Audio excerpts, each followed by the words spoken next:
Bismillahirrahmanirrahim. Assalamualaikum warahmatullahi wabarakatuh.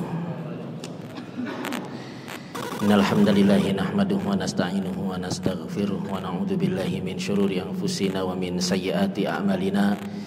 May yahdihillahu fala mudilla lahu wa may yudlil fala hadiyalah. Asyhadu an la ilaha illallah wahdahu la syarikalah wa asyhadu anna Muhammadan abduhu wa rasuluh. Qala Allah ta'ala: Ya ayyuhalladzina amanu taqullaha haqqa tuqatih wa la tamutunna illa wa antum muslimun. Amma ba'd. Para jamaah yang dimuliakan oleh Allah, alhamdulillah kita bersyukur kepada Allah Subhanahu wa taala atas segala limpahan nikmat dan karunia yang Allah Subhanahu wa taala berikan kepada kita. Salawat dan salam semoga tercurahkan kepada Nabi kita Muhammad sallallahu alaihi wasallam beserta keluarganya, sahabatnya, tabi'in, tabi'ut tabi'in, dan orang-orang yang senantiasa mengikuti risalahnya hingga akhir zaman. Para jamaah yang dimuliakan oleh Allah, agama kita adalah agama yang rahmat, agama yang penuh dengan kasih sayang.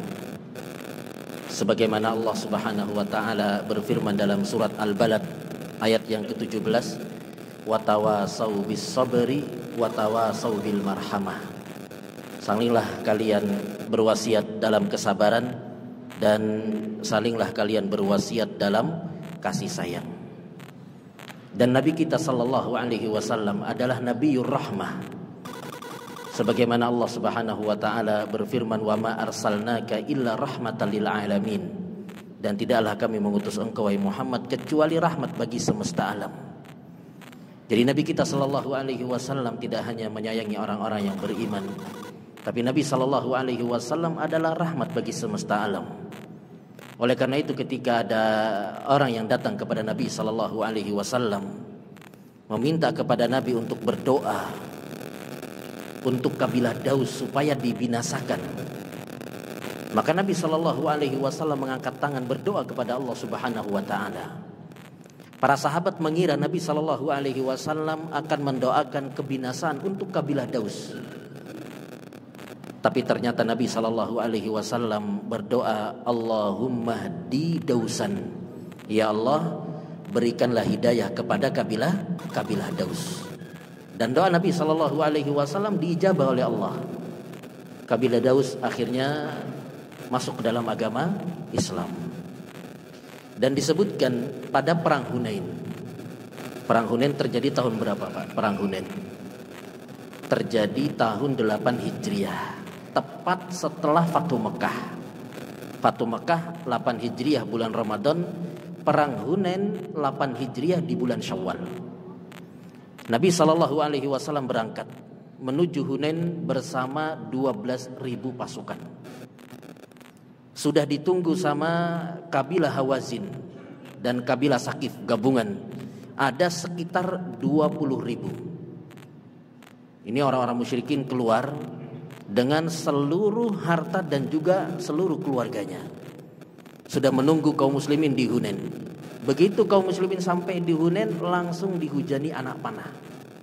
Sehingga kaum muslimin kocar-kacir lari tunggang langgang. Tersisa di medan pertempuran itu hanya Nabi sallallahu alaihi wasallam dan beberapa sahabat saja. Kemudian Nabi perintahkan kepada pamannya Abbas bin Abdul Muttalib untuk memanggil mereka. Tapi dipanggil tidak dengan panggilan umum wahai kaum muslimin, tapi dipanggil dengan panggilan-panggilan khusus. Nabi sallallahu alaihi wasallam perintahkan untuk memanggil ya ashabas samurah, wahai orang-orang yang pernah ikut bai'atur ridwan. Maka sahabat-sahabat yang mendengar panggilan ini langsung berhenti. Kalau kudanya gak mau berhenti, dia loncat dari kudanya, lari menuju ke kancah pertempuran bersama Nabi sallallahu alaihi wasallam. Kemudian dipanggil ya lal ansar, ya lal muhajirin. Maka akhirnya para sahabat pun yang tadinya lari tunggang langgang kemudian kembali ke medan pertempuran. Ketika kaum muslimin sudah kembali ke medan pertempuran, maka giliran orang-orang musyrikin yang lari tunggang langgang. Akhirnya mereka pergi ke Taif dan sembunyi di benteng Taif. Dikepung oleh kaum muslimin, ditungguin. Nabi Shallallahu Alaihi Wasallam ya berusaha untuk menaklukkan mereka, namun tidak berhasil. Dalam waktu yang cukup lama, berbagai usaha dilakukan oleh Nabi Shallallahu Alaihi Wasallam bersama para sahabat, namun tidak berhasil. Akhirnya ada seorang sahabat yang datang, wahai Rasul, doakan saja kehancuran untuk mereka. Nabi Shallallahu Alaihi Wasallam kemudian mengangkat tangan berdoa, tapi Nabi tidak mendoakan kehancuran untuk mereka. Padahal mereka sudah menyakiti Nabi Shallallahu Alaihi Wasallam. Banyak di antara sahabat itu yang terluka, di antaranya Khalid bin Walid radhiyallahu an. Ada beberapa yang terbunuh, tapi Nabi Shallallahu Alaihi Wasallam mengangkat tangan berdoa, Allahumma hdi Tsaqifan. Ya Allah, berikanlah hidayah kepada kabilah Tsaqif. Inilah Nabiur Rahmah. Tidak gampang mendoakan kehancuran, tidak gampang mendoakan kebinasaan, tidak gampang mendoakan laknat untuk mereka. Makanya disebutkan dalam hadis Nabi Sallallahu Alaihi Wasallam bersabda, Inni lam ub'ats la'anan wa innama bu'istu rahmatan. Aku ini tidak diutus untuk melaknat, tapi aku ini diutus untuk apa? Rahmat bagi semesta alam. Setelah Nabi Shallallahu Alaihi Wasallam mendoakan hidayah untuk mereka, maka Nabi Shallallahu Alaihi Wasallam pun meninggalkan mereka, dan Nabi pergi ke Ji'ronah. Kenapa Nabi pergi ke Ji'ronah? Karena ghanimah perang Hunain dikumpulkan di situ. Ghanimah itu apa, Pak? Ghanimah hasil rampasan perang, dan hasil rampasan perang Hunain itu sangat banyak sekali. Ada sekitar 24.000 onta, 40.000 kambing, 6.000 tawanan wanita, 150 kilo perak. Ya, karena memang orang-orang Hawazin itu keluar dengan seluruh keluarga dan seluruh hartanya, sehingga ghanimah perang Hunain ini sangat banyak sekali. Sampai di Ji'ronah, Nabi Shallallahu Alaihi Wasallam gak langsung membagikan hasil rampasan perang.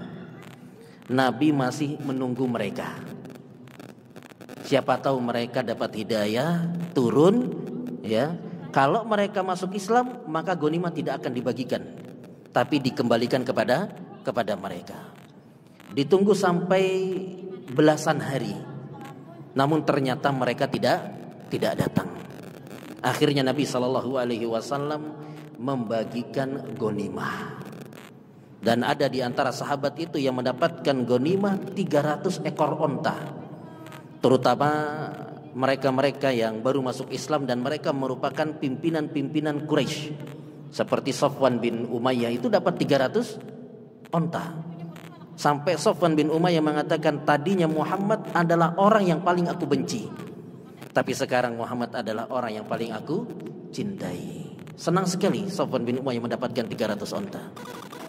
Kemudian setelah sudah dibagi-bagikan semua ghanimah kepada kaum muslimin, ternyata mereka yang ada di balik benteng itu memutuskan untuk masuk ke dalam agama Islam. Karena mereka ya ngapain sembunyi di benteng terus. Kalau mereka mau pulang juga bingung, keluarga nggak ada, harta juga sudah pada apa? Habis. Akhirnya mereka memutuskan masuk ke dalam agama Islam. Mereka turun menemui Nabi Sallallahu Alaihi Wasallam. Ketika Nabi ditemui, mereka mengatakan, kami memutuskan untuk masuk Islam wahai Rasul. Maka Nabi Shallallahu Alaihi Wasallam, Nabiur Rahmah, tidak mengatakan, aduh, kenapa kalian baru masuk Islam sekarang? Ghanimah sudah apa? Sudah kami bagikan semuanya. Nabi tidak mengatakan demikian. Tapi Nabi Shallallahu Alaihi Wasallam berusaha untuk terus mengambil hati mereka. Nabi mengatakan, mana di antara yang kalian pilih, harta atau keluarga? Karena kalau semuanya dikembalikan ini susah, sudah dibagi-bagikan kepada seluruh kaum muslimin. Maka mereka memilih keluarga, dan mengembalikan keluarga yang sudah dibagikan kepada kaum muslimin, yang sudah dijadikan sebagai tawanan itu, akhirnya menjadi apa, Pak? Menjadi budak. Ya, ini juga nggak gampang. Ya, berat. Kaum muslimin sudah dapat misalkan 3 budak, ya 3 tawanan, kemudian harus dikembalikan. Ini juga bukan perkara yang gampang. Nabi Shallallahu Alaihi Wasallam, Nabiur Rahmah, mengajarkan kepada mereka, kalau kalian mau keluarga kalian balik, sebentar lagi kami mau sholat. Nanti selesai sholat ada salah satu dari kalian yang berdiri menyampaikan, aku meminta syafaat kepada kaum muslimin, ya, untuk Nabi supaya mau mengembalikan ghanimahnya, mengembalikan apa? Tawanan. Dan sampaikan juga aku minta syafaat kepada Nabi agar kaum muslimin mau mengembalikan tawanan yang sudah mereka dapatkan. Ini yang diajarkan oleh Nabi. Maka selesai sholat ada yang berdiri dari mereka menyampaikan ini. Aku meminta syafaat, kami meminta syafaat kepada kaum muslimin agar Nabi mau memberikan, ya, mau mengembalikan tawanan, dan kami minta kepada Nabi sebagai syafaat agar kaum muslimin mau memberikan apa? Mengembalikan tawanan. Maka ketika mereka mengucapkan ini, Nabi Shallallahu Alaihi Wasallam berdiri langsung mengembalikan tawanan yang sudah dimiliki oleh Nabi Shallallahu Alaihi Wasallam. Nabi ingin memberi contoh. Ini ya tawanan yang ada pada kami dan juga yang ada pada Bani Abdul Muttalib, mengembalikan kepada kalian semuanya. Maka kemudian diikuti oleh kaum muslimin yang lain, orang-orang Ansar mengembalikan tawanan kepada mereka. Namun ada tetap dari beberapa sahabat yang tidak mau mengembalikan. Nabi Shallallahu Alaihi Wasallam, Nabiur Rahmat, tidak putus asa. Nabi mendatangi mereka. Yang nggak mau mengembalikan didatangi oleh Nabi. Diajak diskusi, tapi tetap saja mereka tidak mau mengembalikan. Nabi tidak putus sampai di situ. Kemudian Nabi Shallallahu Alaihi Wasallam menawarkan kepada mereka, dibeli sama Nabi. Satu tawanan ditukar dengan 6 ekor onta. Ya, inilah Nabiur Rahmah. Nabi kita Sallallahu Alaihi Wasallam. Nabi kita Sallallahu Alaihi Wasallam yang pernah bersabda, Ar-Rahimuna yarhamuhumur Rahman, irhamu man fil ardi yarhamukum man fis sama. Ar-Rahimuna yarhamuhumur Rahman. Orang-orang yang menyayangi akan dicintai oleh Ar-Rahman, Allah Subhanahu wa taala, Ar-Rahman yang Maha Pengasih. Maka sayangilah penduduk bumi, maka yang di langit yaitu Allah Subhanahu wa taala akan menyayangi kalian. Dan Nabi kita, Nabiur Rahmah, yang menyampaikan kepada kita, wasyatu in rahim tahar rahimakallah. Ya, kambing, kalau engkau sayang sama kambing, maka Allah Subhanahu wa taala akan menyayangimu. Sama kambing, kalau kita lemah lembut sama kambing, ya, maka Allah Subhanahu wa taala akan menyayangi kita. Dan syiar dari agama kita adalah salam. Assalamualaikum warahmatullah. Yang mana kalau kita menerapkan syiar ini, kalau kita berjumpa dengan saudara kita mengucapkan salam, akan tumbuh rasa cinta dan kasih sayang di antara kita. Nabi Shallallahu Alaihi Wasallam mengatakan, la tadkhulul jannata hatta tu'minu wa la tu'minu hatta tahabbu, awala adullukum ala syai'in idza fa'altumuhu tahabbtum afshus salama bainakum. Kalian tidak akan masuk ke dalam surga sampai kalian beriman, dan tidak sempurna keimanan kalian sampai kalian itu saling mencintai. Maukah aku tunjukkan kepada kalian yang apabila kalian lakukan maka akan tumbuh rasa cinta di antara kalian. Afsus salama bainakum, sebarkanlah salam di antara kalian. Inilah agama kita, agama yang rahmat. Nabi kita Sallallahu Alaihi Wasallam adalah Nabiur Rahmah. Maka tidak pantas bagi kita kemudian kita tidak memiliki rahmat dan kasih sayang kepada sesama orang-orang yang beriman, sehingga pada akhirnya kita saling mencaci, saling memaki, bahkan kita saling melaknat di antara kita. Padahal yang namanya laknat itu adalah apa? Arti daripada laknat, kalau kita mengatakan kepada teman kita, terlaknat engkau, itu artinya kita mendoakan dia supaya dijauhkan dari rahmat Allah Subhanahu wa taala. Dan juga tidak pantas bagi kita kemudian mengucapkan kepada saudara kita, semoga engkau dimasukkan ke neraka. Atau kita mengatakan kepada teman kita, semoga Allah murka kepadamu. Ini enggak pantas kita ucapkan. Nabi Shallallahu Alaihi Wasallam mengingatkan, la tala'anu bila'natillah wala bighadabillah wala binar. Jangan kalian saling melaknat dengan laknat Allah, semoga Allah melaknatmu, atau dengan murka Allah, semoga Allah murka kepadamu, atau dengan neraka, semoga Allah memasukkan engkau ke dalam neraka. Ini enggak pantas ya dilakukan oleh orang-orang yang beriman. Kalau seandainya kita pada akhirnya mencaci saudara kita, melaknat saudara kita, maka apa ancaman yang akan kita dapatkan? Di antara ancaman yang akan kita dapatkan kalau kita melaknat saudara kita, yang pertama adalah bahwa laknat itu sama kita membunuh saudara kita. Disamakan ya dalam agama kita, kalau kita melaknat saudara kita itu sama seperti kita apa? Membunuhnya. Nabi SAW mengatakan la'nul mu'min kaqatli. Melaknat seorang mukmin itu seperti apa? Seperti membunuhnya. Dan kita tahu bahwasanya dosa membunuh adalah dosa yang besar. Kemudian yang kedua, kalau kita melaknat saudara kita atau menghina, mengejek, mencaci saudara kita, maka kita dianggap sebagai orang yang fasik. Fasik itu apa Pak? Fasik itu adalah keluar dari ketaatan kepada Allah Subhanahu wa taala dan Rasulnya.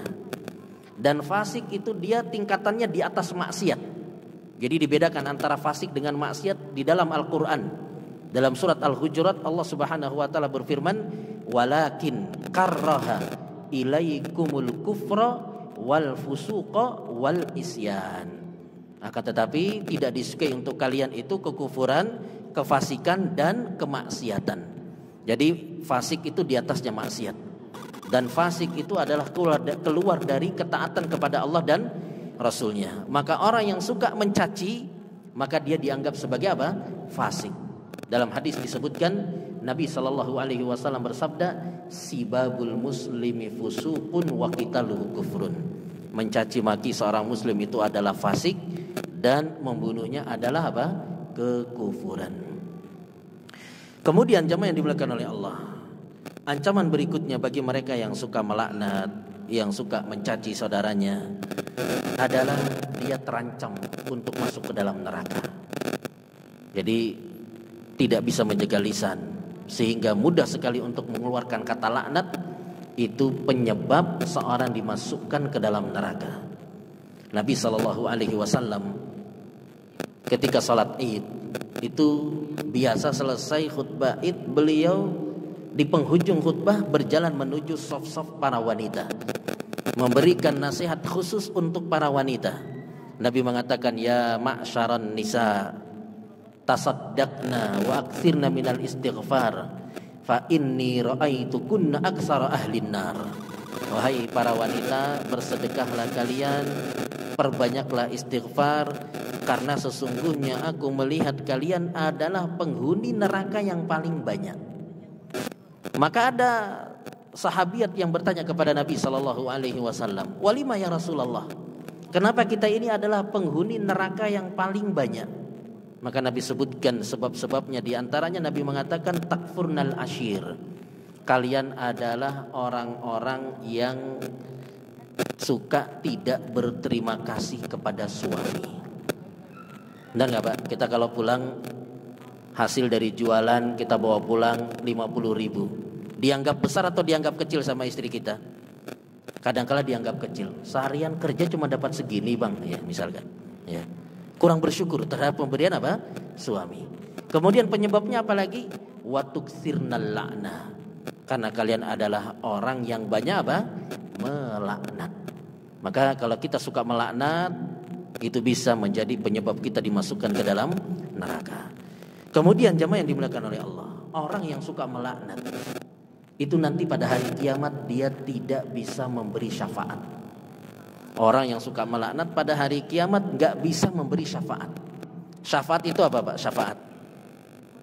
Syafaat itu adalah kita bisa membantu orang-orang yang kita cintai supaya dia dimasukkan ke dalam surga. Itu namanya syafaat. Kalau kita adalah orang yang rajin ibadah, rajin sholat, rajin melaksanakan ketaatan, kemudian lisan kita ini terjaga, tidak suka melaknat, kita diizinkan untuk bisa memberikan apa? Syafaat untuk orang-orang yang kita cintai. Orang tua kita, anak-anak kita, istri kita, kita bisa memberikan syafaat kepada mereka nanti pada hari kiamat. Tapi mereka yang suka melaknat, maka tidak diizinkan oleh Allah untuk memberikan syafaat. Nabi SAW mengatakan, "Innal la'anin la yakununa syuhada wala syufa'a yaumal qiyamah. Sesungguhnya orang-orang yang suka melaknat itu tidak bisa menjadi saksi dan juga tidak bisa memberi syafaat nanti pada hari kiamat. Mungkin dia rajin ibadah, rajin sholat, rajin sedekah, rajin puasa, rajin ikut pengajian, tapi lisannya kotor. Ada nggak yang seperti itu, Pak? Kadang-kala ada orang-orang yang semangat beribadah. Kalau sholat, masya Allah, rajin sekali. Belum azan sudah ada di masjid. Suka baca Quran, suka sedekah, suka hadir ke pengajian, tapi lisannya kotor. Lisannya kotor. Suka melaknat, suka mencaci, suka merendahkan orang. Khawatirnya dia akan dijerumuskan ke dalam neraka oleh Allah Subhanahu wa taala. Ditambah lagi dia tidak bisa memberikan syafaat. Nabi SAW pernah ditanya oleh sahabatnya, wahai Rasul, ada seorang wanita taqumul lail, rajin salat malam, wa tasumun nahar, rajin puasa. Kemudian juga wanita ini suka sedekah. Akan tetapi wahai Rasul, tu'dzi jiranaha bilisaniha. Wanita ini suka menyakiti tetangganya dengan lisannya. Maka apa jawaban Nabi SAW? Komentar Nabi apa? Nabi mengatakan, la khaira fiha hiya finnar. Tidak ada kebaikan pada wanita tersebut. Dia tempatnya adalah di dalam neraka. Maka kita berusaha untuk menjadi seorang mukmin yang lisannya itu tidak suka menyakiti saudaranya, tidak suka mencaci, tidak suka memaki, apalagi melaknat. Makanya Nabi SAW mengatakan, laisal mu'minu bit-ta'an walal la'an walal fahisha walal badhi. Bukanlah seorang mukmin itu yang suka mencela, suka melaknat, dan juga suka berkata keji dan kotor. Ini bukan akhlaknya seorang mukmin yang suka mencaci, suka melaknat, dan suka berkata keji dan kotor. Apalagi kalau kita ini derajat keimanan kita itu tinggi. Karena orang-orang yang beriman itu dia tidak satu derajat. Dia bertingkat apa? Bertingkat-tingkat. Yang paling tinggi tingkatan apa, Pak? Yang paling tinggi. Yang paling tinggi itu tingkatan nabi, tingkatan rasul. Ya. Dalam ayat disebutkan faulaika, ya, faulaika alladziina wa may yuti'illaha war rasul faulaika ma'al ladziina an'amallahu 'alaihim minan nabiyyin was-siddiqin wasyuhada was-salihin. Jadi tingkat tinggi adalah tingkatan nabi. Kita nggak mungkin sampai kepada tingkatan nabi, nggak mungkin kita. Atau ada yang jadi nabi di sini, ya? Ini nggak mungkin karena nabi sudah ditutup dengan nabi kita Muhammad sallallahu alaihi wasallam. Maka kita masih mungkin tingkatan syuhada, ya, atau tingkatan siddiqin. Kita mungkin berada di tingkatan ini, menjadi orang-orang yang senantiasa membenarkan, ya, apa yang datang dari Al-Quran dan juga khabar dari Nabi sallallahu alaihi wasallam. Kita orang yang senantiasa berkata apa? Berkata jujur. Mungkin kita berada pada tingkatan ini. Namun kalau kita mau sampai pada tingkatan yang tinggi ini, tidak hanya cukup dengan kita bagus, ya, hubungan kita kepada Allah, tapi juga hendaknya bagus hubungan kita kepada manusia. Karena disebutkan dalam hadis, la yanbaghi lisiddiqin ayyakuna la'anan. Tidak pantas bagi seorang yang siddiq itu lisannya suka apa? Suka melaknat. Apalagi yang namanya laknat itu, jamaah yang dimuliakan oleh Allah, merupakan puncak daripada keburukan. Sebagaimana Al-Imam Ibnul Qayyim rahimahullahu ta'ala pernah mengatakan, innal la'na isa'ah bal min ablagil isa'ah. Sesungguhnya laknat itu adalah keburukan. Bahkan laknat itu adalah puncak daripada apa? Keburukan.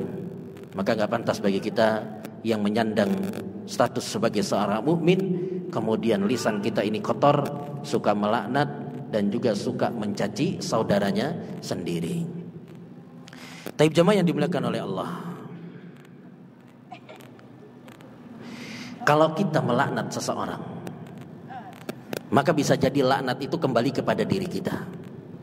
Kalau kita melaknat seseorang, misalkan kita jengkel sama teman kita atau sama pelanggan misalkan, sudah nawar-nawar, Pak, coba lihat, ya, baju yang itu, Pak, kita ambil tinggi-tinggi, kita kasih lihat, coba yang itu, Pak, ya, kita ambil lagi. Coba yang itu Pak. Sudah kita ambil semuanya, 10 contoh kita ambil. Habis itu ditinggal pergi. Jengkel atau enggak Pak? Kadang-kala kita jengkel. Ya, bisa jadi keluar kata-kata laknat dari lisan kita. Maka kalau misalkan kita jengkel kemudian kita melaknat dia, dan dia tidak pantas untuk mendapatkan laknat, laknat itu akan kembali kepada diri kita. Nabi SAW mengatakan, innal abda idza la'ana syai'an sa'idatil la'natu ila sama. Sesungguhnya seorang hamba apabila dia melaknat, maka laknat itu akan naik ke atas langit. Ya, kalau kita melaknat seorang, maka laknat itu enggak langsung sampai kepada orang yang kita laknat, tapi ucapan laknat kita itu naik dulu ke atas langit. Fatughlaqu abwabus sama, kemudian pintu langit tertutup. Sehingga laknat ini enggak sampai ke langit, dia turun lagi ke bumi. Ketika dia turun ke bumi, maka pintu bumi tertutup. Akhirnya laknat enggak punya tempat. Ke atas langit enggak diterima, ke bumi enggak diterima, maka laknat itu dia mondar-mandir ke kanan, ke kiri. Ketika dia enggak dapat tempat, maka dia mulai menuju kepada orang yang kita laknat. Kalau orang itu memang pantas mendapatkan laknat, maka laknat itu akan sampai kepada dia. Tapi kalau ternyata orang yang kita laknat enggak pantas untuk mendapatkan laknat, maka laknat itu akan kembali kepada diri kita. Maka hati-hati kalau kita mau melaknat seseorang, bisa jadi laknat itu kembali kepada diri kita sendiri.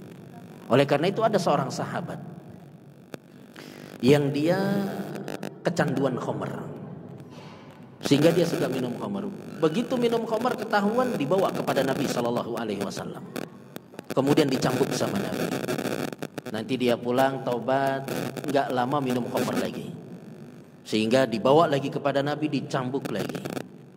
Pulang lagi, minum khamr lagi, dibawa lagi kepada Nabi, dicambuk lagi. Akhirnya ketika dia sering dibawa kepada Nabi SAW, maka ada seorang sahabat yang merasa jengkel. Ini orang kok nggak tahu malu ibaratnya ya. Bolak-balik dibawa kepada Nabi SAW, nggak berhenti dari minum khamr. Akhirnya sahabat ini melaknat orang ini. La'anakallah, semoga Allah melaknatmu. Betapa seringnya engkau dibawa kepada Nabi. Ketika sahabat ini melaknat saudaranya di hadapan Nabi SAW, maka dia langsung ditegur sama Nabi. La tal'anu, jangan engkau laknat dia. Fa innahu yuhibbullaha wa rasulah, karena sesungguhnya dia adalah orang yang mencintai Allah dan Rasulnya. Ya. Jadi bisa jadi orang yang buat jengkel kita, ada penghalang sehingga laknat itu nggak sampai kepada dia. Bahkan kita dilarang ya untuk melaknat orang-orang kafir. Kalau orang kafir saja kita dilarang untuk melaknat mereka, apalagi kepada apa? Orang-orang muslim. Sebesar apapun kemaksiatan yang mereka lakukan, jangan sampai keluar kata laknat dalam lisan kita, dari lisan kita.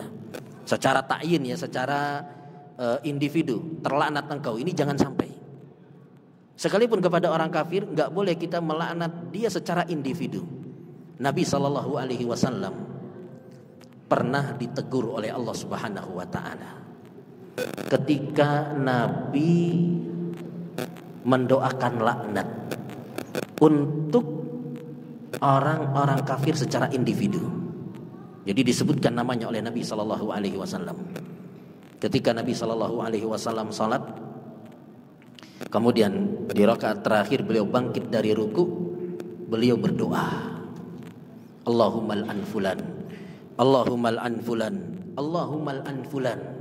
Ya Allah, laknatlah fulan, laknatlah fulan, laknatlah fulan.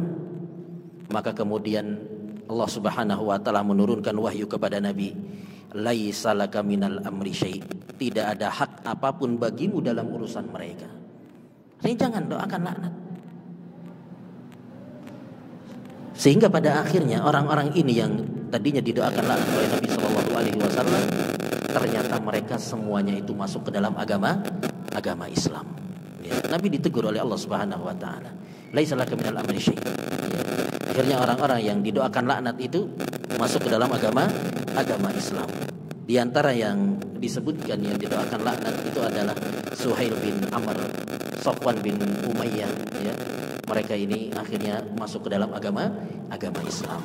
Maka selama orang kafir itu dia masih hidup, maka enggak boleh kemudian kita melaknat melaknat mereka secara secara ta'yin, secara individu.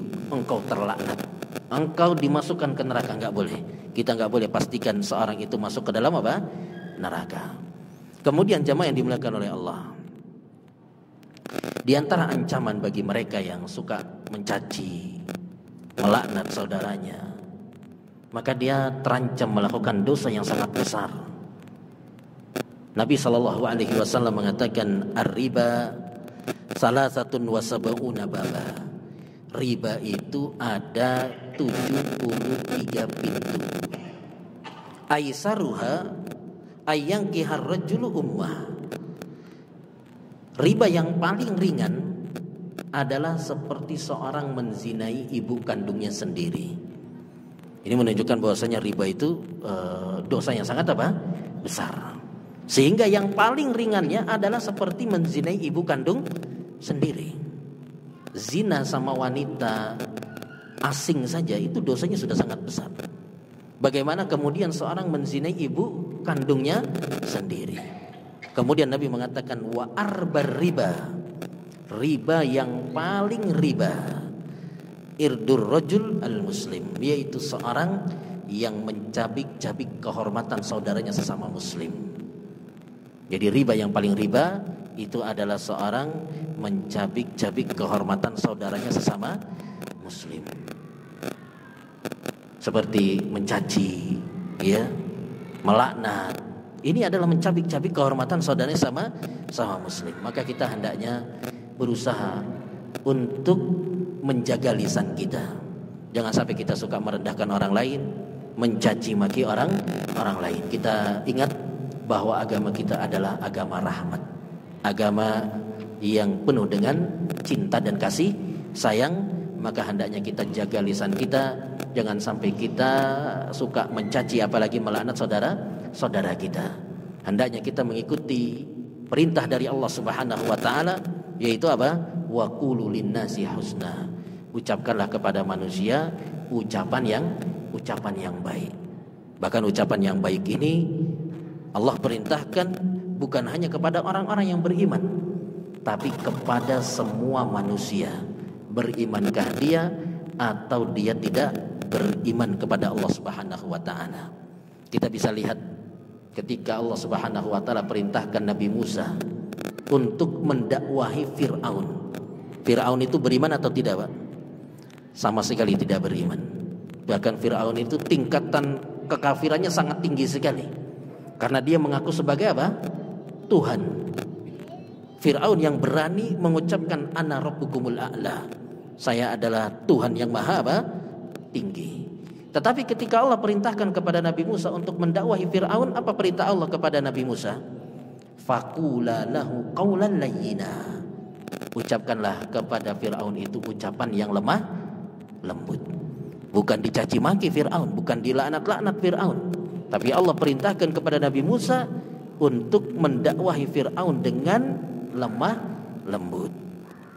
Kemudian di antara dalil yang menunjukkan bahwa kita diperintah untuk berucap dengan ucapan yang baik meskipun kepada non-muslim, kepada orang-orang yang tidak beriman, adalah Allah Subhanahu wa taala berfirman dalam surat Al-Ankabut ayat yang ke-46, wala tujadilu ahlal kitab illa billati hiya ahsan.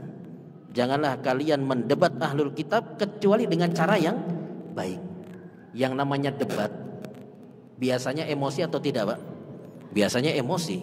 Kita kalau debat sama teman kita saja, bahkan kita mungkin sama teman kita yang ada di samping toko kita, kita kalau lagi debat bisa sambil emosi, bisa membuat kita apa? Benar-benar marah, mata melotot, tangan sudah ngepel, pengen apa? Mukul. Apalagi debatnya sama non muslim yang kadang-kala dia menghina Tuhan kita, menghina Allah Subhanahu wa taala. Itu kadang-kala kita emosi, sehingga keluar kata-kata yang menyakiti, kata-kata yang kasar, bisa jadi cacian, laknat keluar dari lisan kita. Tapi Allah ingatkan, wala tujadilu ahlal kitab. Jangan kalian mendebat ahlul kitab. Ahlul kitab itu siapa? Yahudi dan Nasrani. Illa billati hiya ahsan, kecuali dengan cara yang baik. Kalau sama orang-orang yang tidak beriman, kita diperintah untuk mengucapkan kata-kata yang baik, maka seharusnya kita kepada orang-orang yang beriman, terlebih kepada orang-orang yang dekat dengan kita, harusnya kita lebih bisa untuk mengucapkan kata-kata yang baik kepada mereka. Kepada orang tua kita, hendaknya kita tidak kasar, apalagi sampai mencaci orang tua sendiri, atau mungkin melaknat orang tua sendiri. Ada nggak anak yang melaknat orang tuanya sendiri? Ya, bisa jadi ada.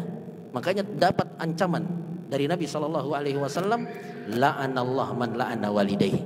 Laknat Allah kepada orang-orang yang melaknat kedua orang tuanya. Maka kita hendaknya lebih bisa untuk bertutur kata dengan tutur kata yang baik, yang lembut kepada orang-orang yang beriman, terlebih mereka dekat dengan kita, seperti orang tua kita, istri kita. Kadang-kadang istri itu juga suka buat jengkel, benar nggak Pak? Pulang ke rumah capek-capek kerja, jualan sampai malam, sampai di rumah malah diceramahi, ya, diomelin. Kadang-kadang kita pun ingin membalas omelan tersebut dengan kata-kata yang kasar. Maka seharusnya kita lebih bisa menjaga lisan kita kepada orang-orang yang dekat dengan kita, kepada istri kita, apalagi kepada anak kita. Anak-anak juga kadang-kala suka buat jengkel, akhirnya kita nggak sabar untuk mengeluarkan kata-kata yang kasar. Tapi hendaknya kita ingat, ya, jangan sampai keluar dari lisan kita itu kata-kata yang kasar terhadap anak-anak kita. Wallahu ta'ala alam. Mungkin demikian yang bisa disampaikan pada kesempatan siang hari ini. Mudah-mudahan apa yang disampaikan ini bermanfaat bagi kita semua. Kurang lebihnya mohon maaf.